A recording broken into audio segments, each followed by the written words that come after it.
اس وقت ہم مین بازار میں جناب طاہر پان چاپ اینڈ عطر والوں کے پاس آئے ہیں. جناب شمشیر علی جناب عرف شیرا پانوں والا جناب المعروف ہیں. جناب یہ ہمارے دوست ہیں، ہمارے بھائی ہیں، اور ان کو ہم نے قرآن پاک گفٹ کرنا ہے. قرآن پاک ایک ایسی کتاب ہے جو اللہ کے ہاں محفوظ ہے، اور اللہ نے اس کی قسم دی ہے کہ اس کو کوئی بدل نہیں سکتا.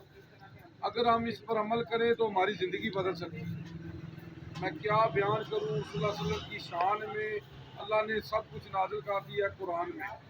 اما عائشہ سے کسی نے پوچھا آپ صلی اللہ علیہ وسلم کی سیرت کیا ہے، تو اما عائشہ فرماتی ہیں قرآن قرآن قرآن. آپ صلی اللہ علیہ وسلم فرماتے ہیں قرآن پڑھا کرو، قرآن پڑھا کرو، یہ قیامت کے دن تمہاری سفارش کرے گا. اللہم صلی علی محمد وآل محمد. بسم اللہ. جناب اور جناب کی حالت ٹھیک ہو، خیریت ہے، کام شام ٹھیک ہے جی جناب.